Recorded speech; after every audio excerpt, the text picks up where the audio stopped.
Turning now to Storm Watch 12 meteorologist Josh Colbert, who joins us live in the Weather Center.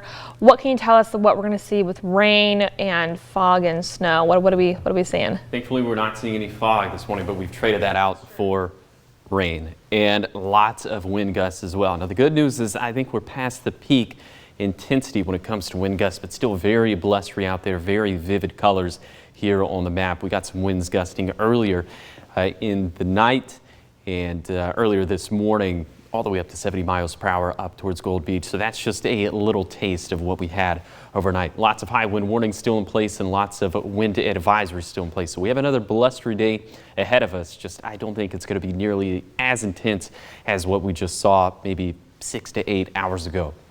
But the rain is going to be just as intense, and we're seeing a lot of it this morning all across the Newswatch 12 viewing area, even getting some deeper shades of blue up towards Crater Lake and Union Creek. So the heavy rain is translating into some pretty heavy snowfall. We're going to see more of it all throughout the course of the day, so we'll stop this at various points of the day with Stormcast. 8 in the morning, still widespread rain, and then the snow starts to become a little bit more widespread later in the day as snow levels start to fall. And that trend will continue right into dinner time.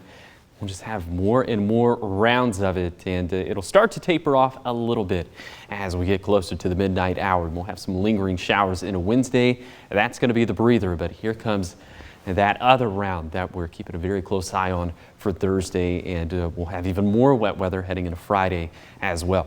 Here's some of these projected rainfall totals we're expecting for today through Wednesday night, and this is not taking into account the rainfall that has already fallen. So these are new rainfall amounts, upwards of 3 inches there up in the Cascades. Cut that in half for the coast, and then less impressive totals for the Rogue and Shasta valleys and for the east side. So taking things back to the coast, because we could have another inch falling on top of some of those big rainfall totals we've seen in Brookings and Gold Beach. And I'll have some of those for you a little bit later in the show. But because of that, there is the potential for excess runoff and for localized flooding. So that's why we have this flood watch in place until 10 p.m. on Tuesday. Now on to the snow levels. They're going to fall all throughout the day. You saw that on Stormcast, down to maybe 3,000, 4,000 feet. So because of that, we will start to see an uptick in snow impacts for some of those lower elevations. Anywhere between an inch or two of snow could fall for Wairika, for Weed, for Mount Shasta City, for Klamath Falls, for Lakeview. But take a look at some of these totals we're expecting up in the Cascades. Anywhere between 1.5 feet to 3 feet of snow could fall over the next 48 hours up towards Crater Lake and up towards Diamond Lake as well. So if you plan on traveling up towards Diamond Lake Junction, up towards Willamette Pass, let me give you a little bit of advice. Maybe don't, but if you do, have the big boy snow chains ready to go. And then we have another storm system that we're tracking into Thursday. This one will have more consistently low snow levels. I'll have more on that in a second. But for today, widespread rain and snow, very blustery, snow levels falling. As we head into tonight, winds will back off a little bit. We'll get that break for Wednesday, but into Thursday, we get that next storm system. Snow levels falling anywhere down to, I'd say, 3,000 to 5,000 feet.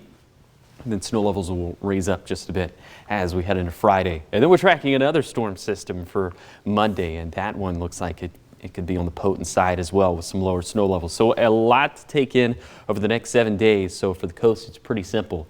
It's going to be wet over the next 7 days, except for a fluke day right on the first day of 2023, getting a little bit of sunshine. We'll see the same thing for Siskiyou County as well. But first, we have to endure this storm system for Thursday going into Friday. The same thing for the Klamath Basin. I think snowfall totals will be a little bit greater for this storm system on Thursday and Friday, as opposed to what we're seeing for this storm system. For the Cascades and Siskiyou's, whiteout conditions we're expecting over the next 24 to 48 hours, and we have more snow in the forecast after that. Great news for the snowpack. And then for the Rogue Valley, I think it's mainly going to stay as rain for the rest of 2022. But on the second day of 2023, maybe introducing some valley snow.